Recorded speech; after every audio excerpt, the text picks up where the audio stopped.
Did you know that the average person has over 60,000 thoughts a day? And nearly 90% of them are the same as yesterday's. Now here's the real shocker. Most of those thoughts are quietly sabotaging your health.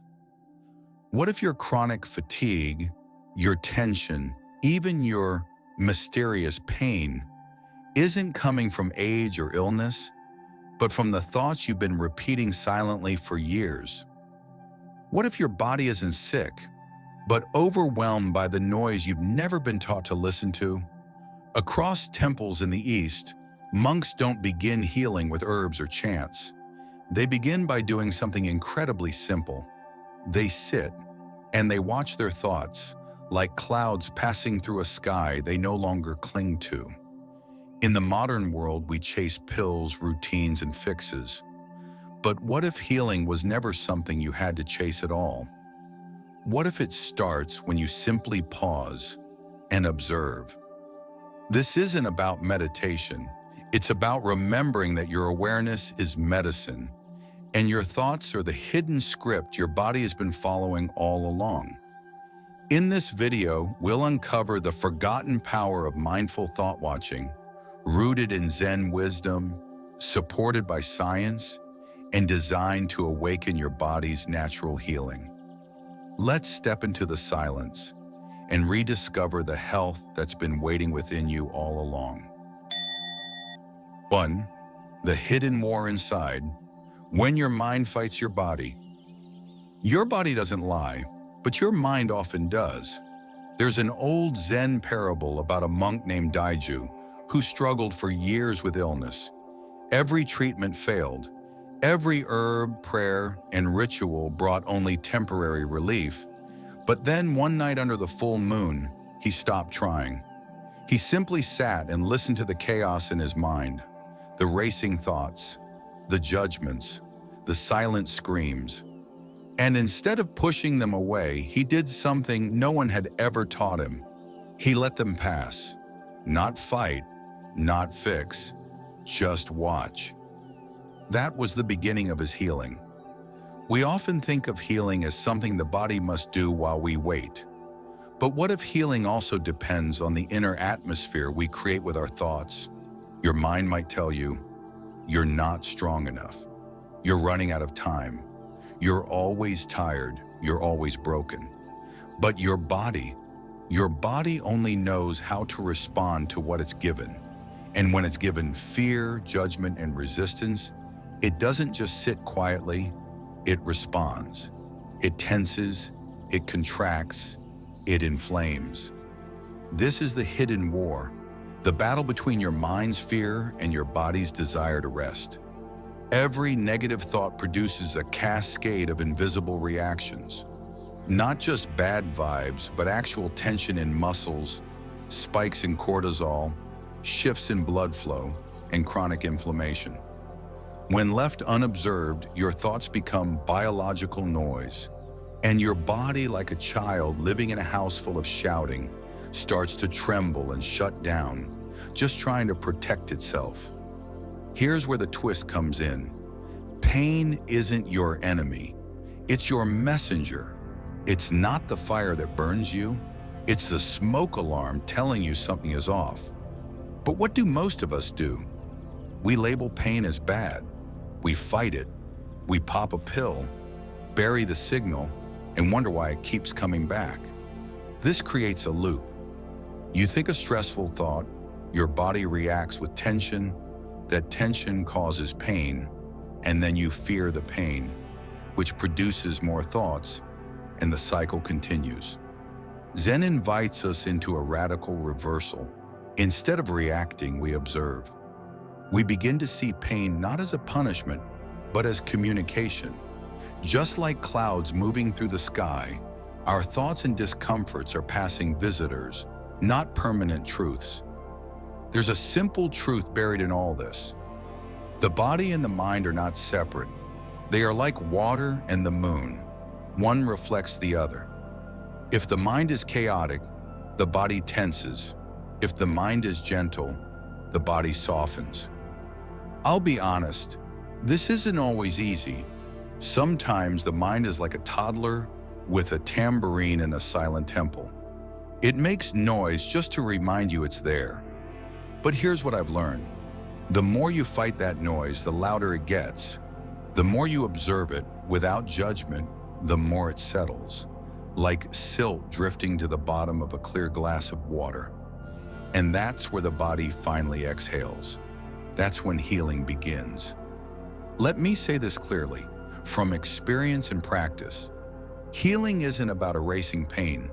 It's about listening to it without fear, because fear is the fuel that keeps the fire alive. And if you're watching this video thinking, but my pain is different, my thoughts are too loud, let me remind you, even the wildest storm eventually returns to stillness. You're not behind. You're not broken. You've just been unseen, even by yourself. Now, what happens when we begin to observe those thoughts without attachment? When do we stop believing every voice in our head as if it were gospel? That's where the shift begins. And that's exactly where we'll go next. 2.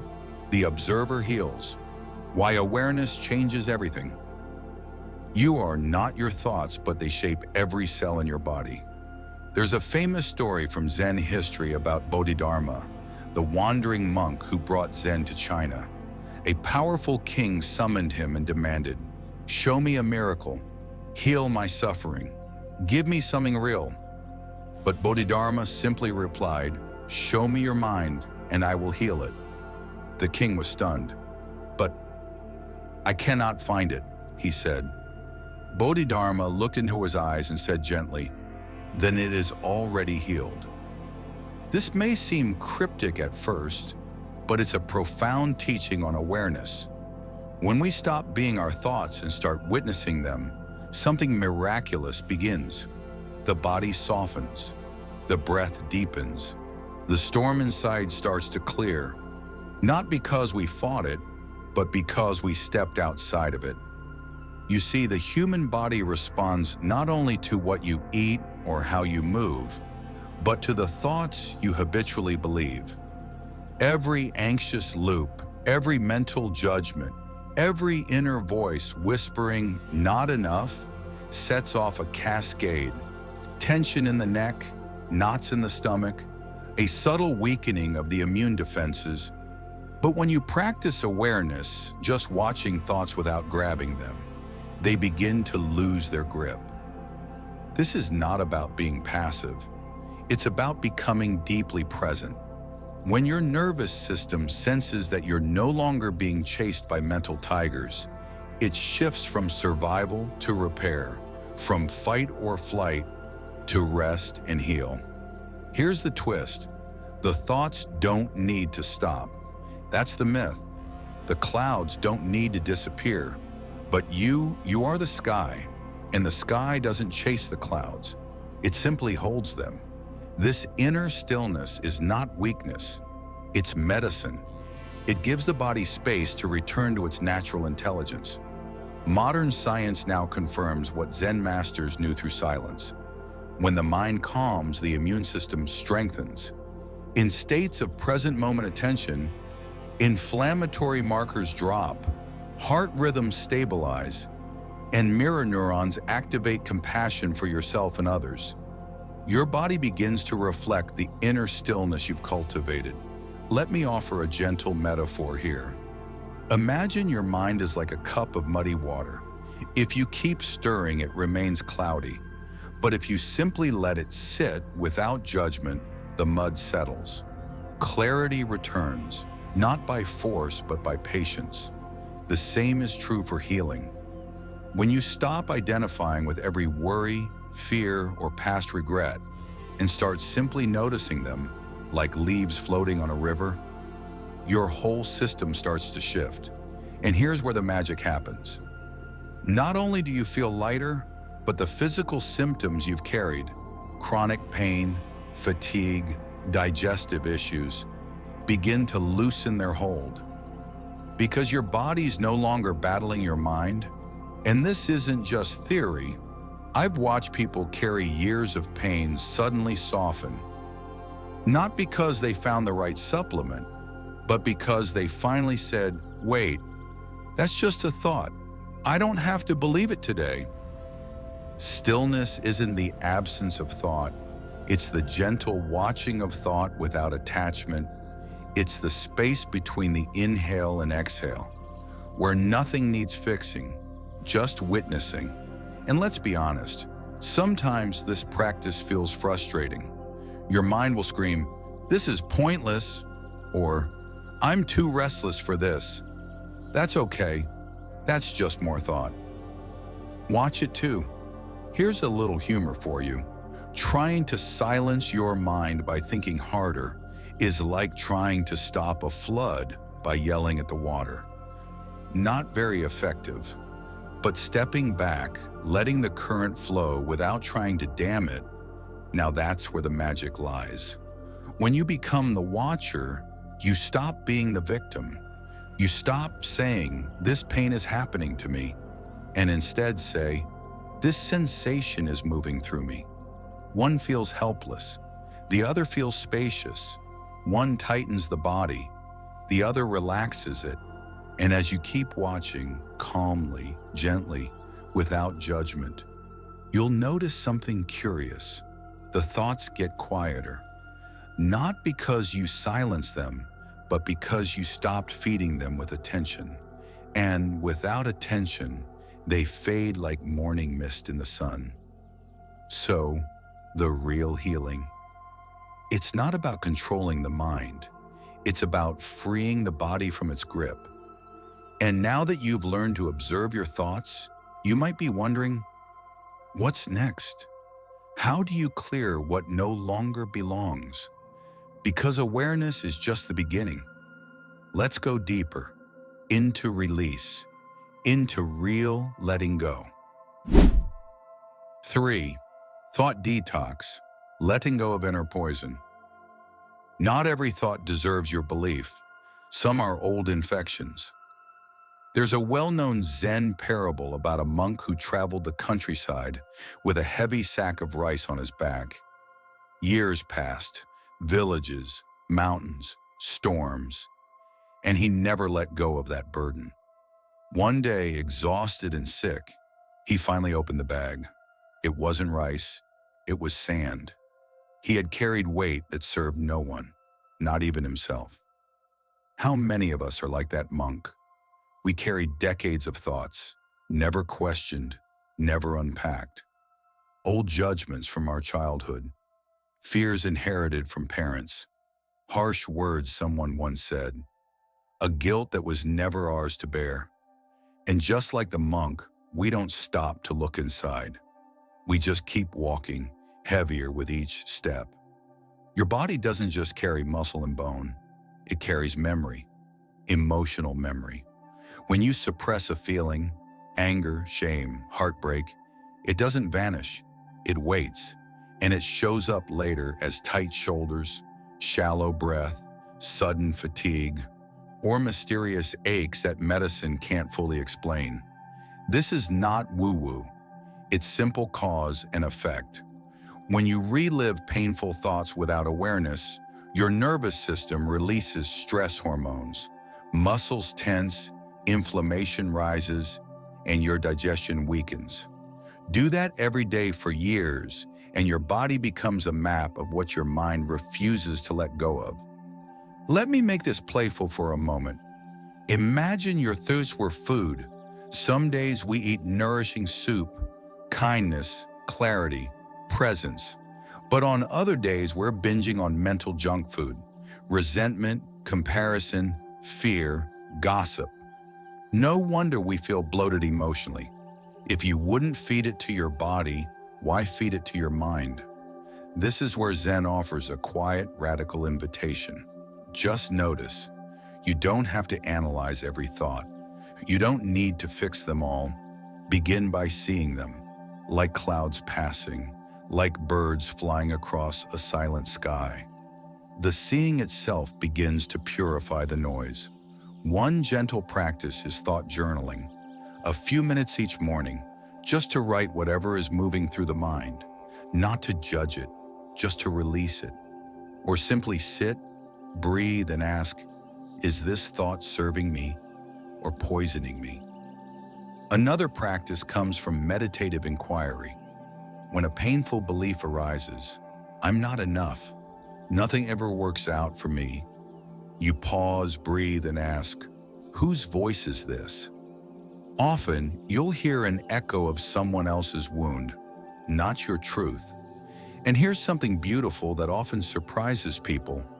When you stop clinging to toxic thoughts, your physical energy rises, your sleep deepens, your skin clears, your immune system wakes up. You didn't take new medicine, you simply stopped feeding old poison. It's like cleaning a room that hasn't been aired out in years. The dust itself is harmless, but when left to settle, it covers everything. Your clarity, your vitality, your joy. Thought detox is not about never having messy thoughts again. It's about not believing the ones that weigh you down. One student once asked a Zen master, "How do I clean my mind?" The master pointed at the sky and said, "Can you clean the wind?" The student frowned. "No." The master smiled. "Exactly. But you can open the windows." That's what thought detox is. Not controlled, but openness. And if I may say something from the heart, you cannot clean your body if your mind is still a landfill.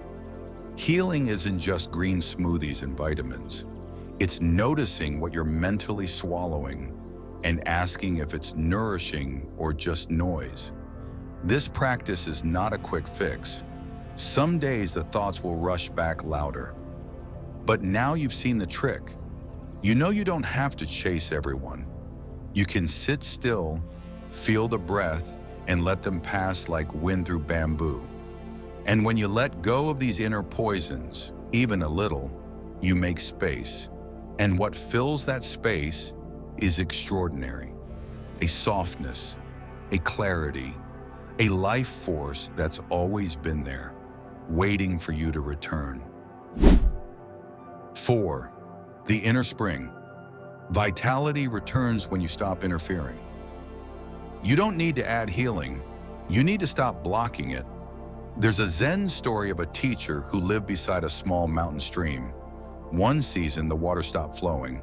His students rushed to dig trenches, build dams, and redirect the flow. But the master did nothing. He simply removed the stones that were clogging the stream bed. And without effort, the water returned, clear, silent, alive. The lesson? Life wants to move. Vitality wants to return. The body doesn't need fixing, it needs space. What most of us call healing is not about forcing energy into the body, it's about getting out of the way. The nervous system, when not flooded by noise, knows exactly how to rest, repair, and renew. The immune system, when unburdened by stress chemistry, activates its intelligence like a forgotten garden, waking with spring rain. But here's the twist. Our thoughts are often the stones that clog the stream. Every time we say, "I should be better by now," or "Why is this happening to me?" we tighten. The body listens. Every judgment becomes a muscle held too long. Every worry becomes a breath we forgot to take. This isn't a metaphor, it's physiology. The mind interferes and the body pays the bill. Instead, what if we practice loving observation? Sitting with ourselves, not as a project to fix, but as a friend to understand. This is where breath comes in, not just as oxygen, but as presence. When we breathe with awareness, we send signals of safety to the nervous system. Muscles soften, heart rate steadies, blood flows back into our hands and feet. The body says, "Oh, I'm safe again." And when it feels safe, it heals. No supplements required, no exotic rituals, just returning to what has always been natural, awareness without attack, quiet without fear. And have you noticed? The more we simplify, the more energy we returns. We think vitality is about adding more routines, more herbs, more workouts. But true vitality is subtraction, removing the stones, not installing pumps. It's funny, we've built an entire self-help industry on the idea that we are broken. But what if we're not broken, just blocked? Here's an image to sit with. You are a mountain spring. Clear water is your natural state. But over time, fallen leaves of worry, pebbles of comparison, old branches of shame, these clutter the flow. You don't need to become water. You already are. You just need to clear what's not yours. That's why small daily practices like breath awareness, sitting in silence, or walking with presence matter. They don't add anything. They reveal what's already here. And when vitality returns, you'll feel it, not as a sudden burst of energy, but as a steady hum, a peaceful aliveness. Like the moment after deep sleep, when you wake and remember, I'm here. There's also something beautiful that happens when we stop interfering. We become magnetic. The law of resonance teaches that what we embody, we attract. So when we inhabit stillness, when we choose spacious thoughts, when we live as if our inner world matters, our outer world begins to reflect that. You'll notice it in your posture, your tone of voice, your digestion, even the way strangers respond to you. People won't say, "You've changed." They'll say, "You feel different," and they'll be right, because you've stopped being a battlefield. You've become a sanctuary. Let's be light-hearted for a moment. If your mind were a roommate, would you let it run your life? Some days they're dramatic, chaotic, and unreasonable, and yet we let them make all the decisions. Maybe it's time to politely ask them to step aside and let your body speak for a while.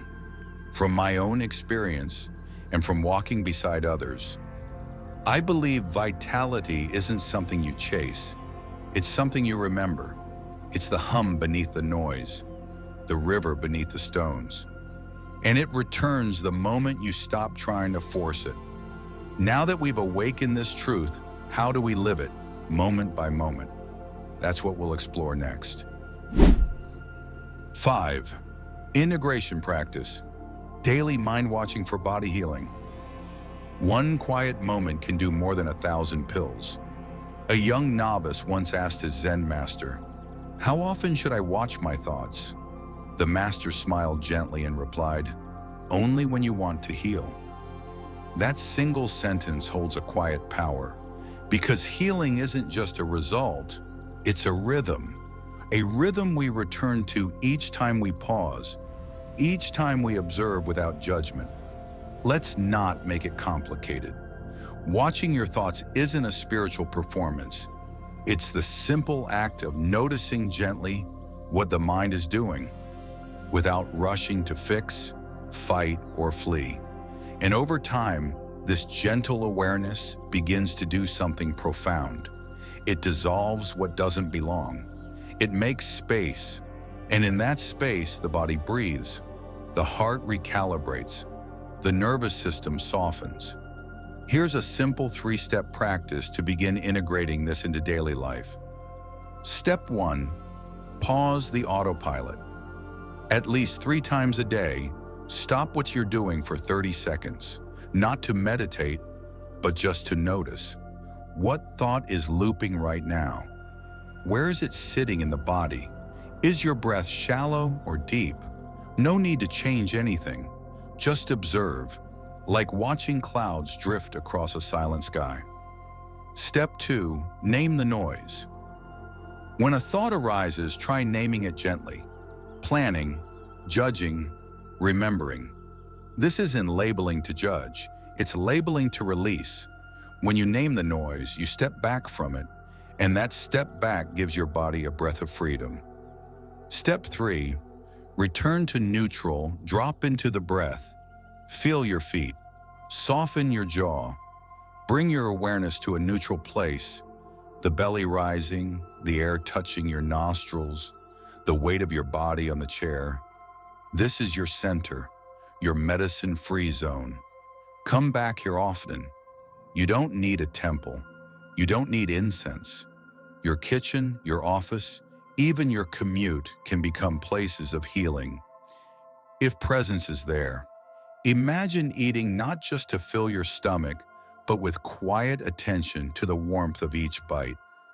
Walking is not a task, but a ceremony of step-by-step returning to yourself. Speaking not to dominate or impress, but to connect with kindness and clarity. And here's something we don't say often enough. Silence is healing. In silence, the noise of the world fades and the whispers of the body become audible. In silence, we stop reacting and begin listening. Most of what we call stress isn't about what's happening. It's about the 1,000 stories we tell ourselves about what's happening. Letting go of those stories, even for a breath, is like removing armor we forgot we were wearing. It's not glamorous, it's not trending, but it works. Slowly, deeply. Here's a twist that surprises most people. You don't have to be perfect at this for it to work. You can forget 10 times and remember once, and that one moment will still carry healing. It's like a candle in a dark room. You don't need 10, one is enough. And if we're honest, we all carry emotional junk that we've mistaken for truth. Old scripts, inner critics, shadows of past voices. If those thoughts were food, many of us would be bloated with years of indigestion. So consider this practice like daily hygiene, not for your teeth, but for your mind. Let's add a touch of humor. If your thoughts were a roommate, would you let them run the household? Probably not. So why let them run your body? When you start watching your thoughts, something beautiful happens. Your body starts trusting you again. It starts saying, "Finally, you're here. I've been trying to talk to you all along." The tightness in your neck, the tiredness in your eyes, the ache in your lower back, they weren't enemies. They were messages, and now they are heard. If you make watching your thoughts a habit, your body will thank you in silence and strength. Not with fireworks or dramatic recoveries, but with something far more valuable: resilience, clarity, ease. And in a world that constantly tells you to run faster, achieve more, and push through, it's revolutionary to simply sit, breathe, and watch. It's radical to believe that one quiet moment can heal more than 1,000 pills. But once you feel it, you'll never go back. Your thoughts are not harmless background noise. They are instructions, messages, blueprints. Your body listens. Every cell listens, and it responds not just to the food you eat or the pills you take, but to the beliefs you breathe in every day. We've explored something simple, yet quietly powerful, that when you stop reacting and begin observing, healing doesn't just become possible, it begins. A still mind doesn't cure all illness, but it softens the fear that keeps the illness in place. And in that softness, something deeper begins to move, a return to your natural intelligence. So I invite you now, before this video ends, to gently reflect. What are the thoughts you repeat most often? Are they nourishing you or quietly exhausting you? Take just 3 minutes today to sit in silence, not to fix anything, just to notice. You may be surprised by how much the body softens the moment the mind is witnessed with kindness.